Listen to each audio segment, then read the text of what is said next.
Good evening everyone, art lovers and travelers. I'm filming from Naples. My name is Sean and this is Salt, the channel all about sport, culture and anything really tasty. We are downtown Naples and we're in Piazza del Gesù, one of the main squares of a historic center, and I'm going to take you through an exhibition. It's the last day of this exhibition, so I want to film it before it's over and before you miss it altogether. The street we are going through is called Via Benedetto Croce, but the common name is Spacca Napoli because it splits the historic center of Naples in half. What you can see on my left is the Church Gesù Nuovo. What you can see on my right is another church called Santa Chiara, and here in the distance you can see the belfry of Santa Chiara. However, we'll be going just round the corner to a smaller site, a smaller church called Santa Marta, and that's where the exhibition is. This is Santa Chiara belfry, and right next to it is this beautiful little church called Santa Marta. And the exhibition we're going to have a look at is called Passi, which means steps. The exhibition is called Steps because there are a series of scenes taken out of episodes of the life of Jesus. However, these scenes are located, or rather set, in different iconic places of Naples. You may be familiar with nativity scenes and cribs, so representations of Christmas and the birth of Jesus, but there is another ancient tradition in Naples, the tradition of Presepe Pasquale, which means that the same figurines appear, but this time illustrating Easter, so the passion of Christ and Christ just before his death on the cross itself and final resurrection. This scene here is called Entry into Jerusalem. So Jesus finally enters Jerusalem. However, the scene is set in Porta San Gennaro. Porta San Gennaro is one of the ancient gates of the city of Naples, and just above the head of Jesus you can see a fresco. That's a famous fresco by the artist Luca Giordano. Here Jesus is seen praying to God because he has a feeling things are going to get bad and he's going to be crucified. So he prays the Father to give him strength. And as he prays, because he's anxious, he starts sweating. And his sweat is like drops of blood. The scene is set on the hill of San Martino, just above the city. The next scene, like 5 others in the exhibition, is inspired by one of Caravaggio's paintings. However, this painting is lost because it was destroyed during World War II. The scene is that of Jesus praying in the olive grove.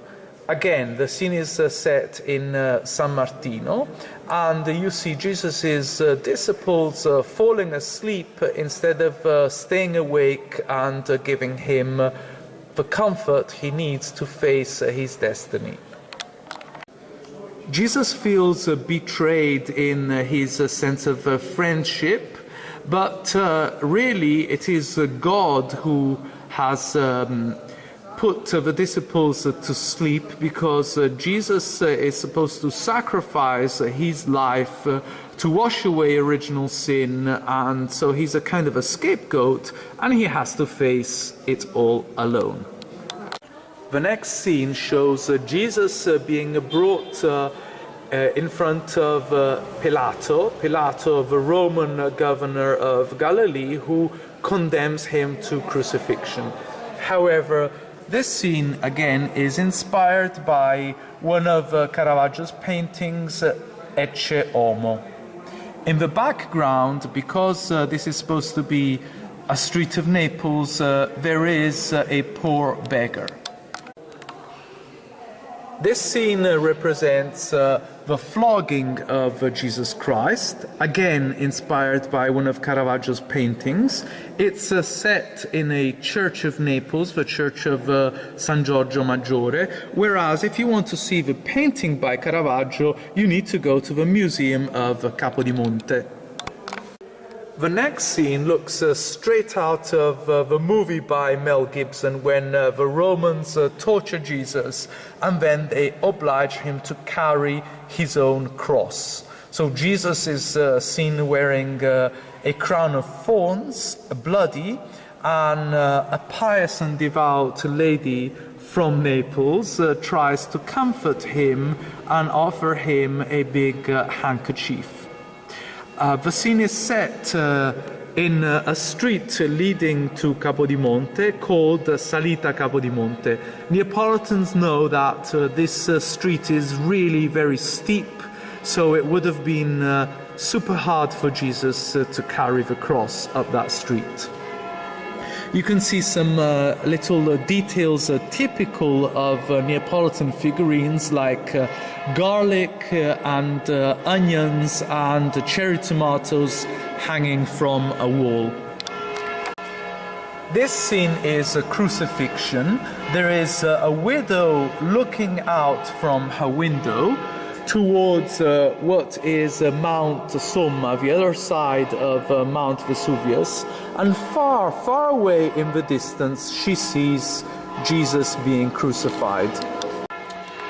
This scene is called the Deposit Ciona, so it's the moment when Jesus, now dead, is taken down from the cross, and the women in Jesus' life mourn his death. That is the Holy Mary on the left and presumably Magdalene in the middle. Again, a scene inspired by Caravaggio's painting called Deposizione di Cristo. Because Naples is a city built in tufa rock, there are many stone quarries, so this scene is set in one of the stone quarries of Naples that the Greeks and many others after them turned into graveyards after having quarried the stone they needed. The next scene is the empty tomb of Jesus. In other words, resurrection has just taken place. Jesus has left his tomb. Three women are absolutely astounded at finding the tomb empty.